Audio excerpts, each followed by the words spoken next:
रीवा में आज एक अजब गजब फर्जीवाड़े का मामला प्रकाश में आया है। आरोप है कि पुलिस विभाग में इंस्पेक्टर रहे साहब के पिता के दस्तावेजों में दो अलग अलग नाम है और इन दो नामों में एक से नौकरी तो दूसरे से संपत्ति हासिल की गई। लेकिन जब एक ही व्यक्ति द्वारा पिता के दो अलग अलग नामों और अलग अलग दस्तावेजों से लाभ लेने पर आपत्ति हुई तो पूरे फर्जीवाड़े का खुलासा हो गया।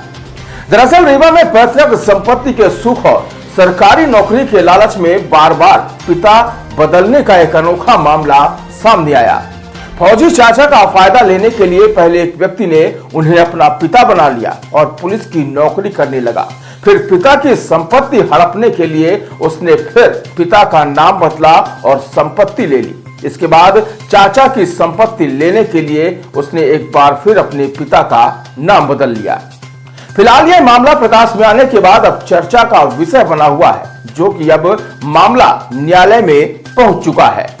दरअसल इस मामले का खुलासा करते हुए अधिवक्ता भैरव लाल तिवारी ने बताया कि रायपुर कशुलजान के निवासी सचिदानंद उपाध्याय ने नौकरी पाने के लिए अपने पिता की जगह फौजी चाचा बंसी प्रसाद उपाध्याय को अपना पिता बना लिया और उन्हीं दस्तावेजों के आधार पर नौकरी हासिल कर ली।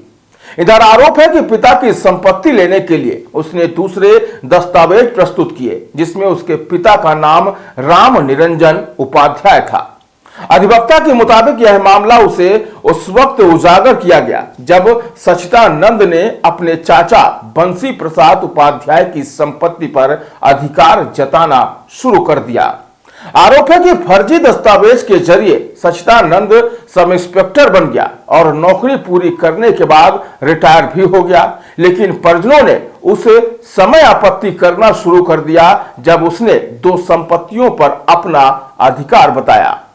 अधिवक्ता भैरवलाल तिवारी ने बताया कि एक व्यक्ति के दो समग्र आईडी बने हुए हैं। इसी तरह से दो अलग तरह के दस्तावेज तैयार करके फर्जीवाड़ा भी किया गया है। बताया गया कि पुलिस विभाग में इस संबंध में शिकायत करने के बाद भी कोई कार्रवाई नहीं हुई। इसके बाद न्यायालय के समक्ष इस बात की शिकायत की गई और अब न्यायालय के द्वारा सच्चिदानंद को आरोपी मानते हुए प्रकरण की कार्रवाई शुरू कर दी है। फर्जी दस्तावेज लगाकर नौकरी में जाने और इंस्पेक्टर बन गए तो ये क्या मामला है? ऐसा है कि ये पूर्वा गांव और पड़रिया थाना रायपुर तहसील रायपुर कठुरियान का मामला है। सच्चिदानंद उपाध्याय तनय बंसी प्रसाद उपाध्याय बन करके सच्चिदानंद उपाध्याय ने विद्यार्थी जीवन से ही लेकर के अपने सगे चाचा बंसी प्रसाद उपाध्याय जो फौज में किसी अच्छे पद में थे, उनसे छूट पाने के लिए पूरे जीवन विद्यार्थी शासन की आंखों में धूल झोंक करके काफी फायदा प्राप्त किया। इसके बाद सब इस प्रमोशन में सब इंस्पेक्टर हुआ, रीवा और अन्य जगहों पर नौकरी किया। नौकरी से रिटायर होने के बाद सच्चिदानंद उपाध्याय ने अपने पिता की मृत्यु के बाद वास्तविक पिता का पुत्र बन गया। उसके पिता का नाम था, ये क्या कहते हैं, राम निरंजन उपाध्याय। राम निरंजन उपाध्याय का पुत्र बन के राम निरंजन की मृत्यु के बाद वारिसाना नामांतरण के रूप में उनके पूरी संपत्तियों में हिस्सा प्राप्त किया।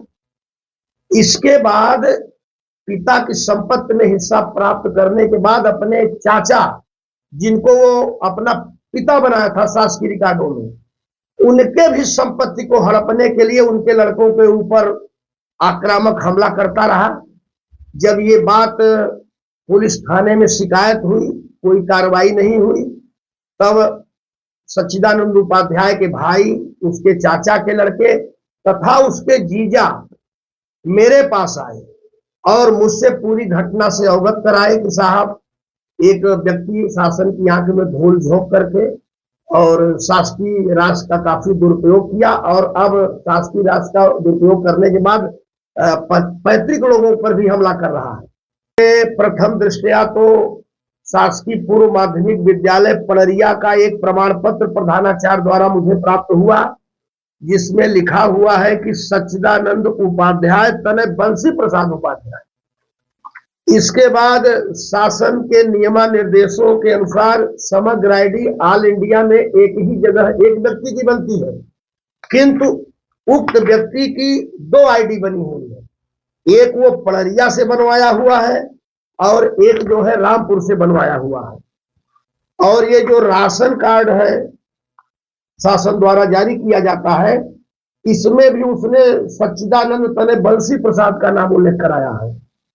और भाइयों की संपत्ति को हथियाने के लिए तथा अपने जीजा की संपत्ति को हथियाने के लिए माननीय व्यवहार न्यायाधीश पंचम के यहाँ उसने एक सिविल सूट दायर किया और उस सिविल सूट में शपथ पत्र में बता रहा है कि मैं सच्चिदानंद उपाध्याय तनय राम निरंजन उपाध्याय का पुत्र हूं, और एक सिविल सूट मुकदमा उसने दायर किया। पिता की मृत्यु के बाद जो पैतृक संपत्ति थी वो भी उसके नाम आई। जब मैंने उसके सर्टिफाइड खसरे को निकलवाया तो उसमें भी पता चला कि ये तो राम निरंजन का लड़का है। जब पूरी बात मेरे समक्ष स्पष्ट हो गई कि यह राम निरंजन उपाध्याय का लड़का है और शासकीय दस्तावेजों में तथा शासकीय नौकरियों में अपने चाचा बंसी प्रसाद उपाध्याय जो फौज में थे उनसे वेटेज पाने के लिए दुरुपयोग किया है, तो मेरे द्वारा थाना प्रभारी विश्वविद्यालय के यहाँ इस आशय का एक आवेदन दिया गया कि एक फर्जी व्यक्ति शासन की आंखों में धूल झोंक करके शासन की काफी लंबी राशि आहरित किया, क्यों न इसके विरुद्ध आप प्रकरण पंजीबद्ध करें। किंतु थाना विश्वविद्यालय द्वारा कोई कार्रवाई नहीं की गई।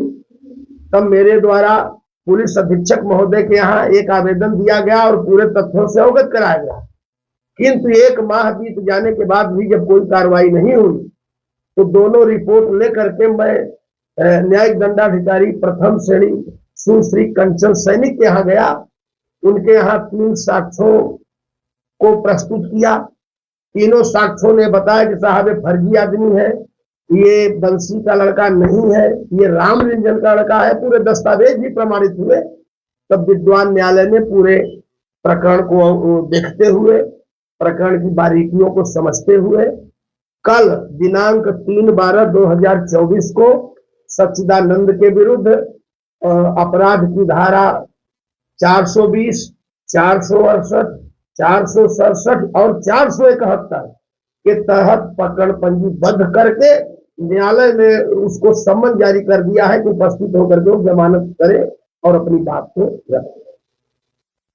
ये पूरा मामला क्या था? केवल ये अपने चाचा को विरोध करना जी, वो ये चाहता था कि आजकल क्या भारतीय सेना में नियम है कि जो फौज में फौजी होते हैं उनके जो परिवार के लोग होते हैं उनको शिक्षा में, ट्यूशन में, रेजिडेंस में, इवन शासकीय नौकरी में भी कुछ छूट मिलती है। उनके संपत्ति में भी संपत्ति लेने का प्रयास किया, तभी तो हम यहाँ मुकदमा दायर कर दिए। तो संपत्ति तो पिता में मिल गई पर चाचा में नहीं मिली है। नौकरी पा ली। हाँ, नौकरी पाया, सब इंस्पेक्टर रहा और शासकीय राज का दुरुपयोग किया है। तो समाज में मैं ये चाहूंगा कि ऐसे लोगों को बेनकाब किया जाए जो शासन की आंखों में धूल झोंक करके शासन के साथ इस तरह से छलछद्म कर रहे हैं, और इनके विरुद्ध प्रकरण पंजीबद्ध हो, गिरफ्तार हो, जेल जाए। और ऐसे लोगों को आम जनमानस में रहने की कोई आवश्यकता नहीं है।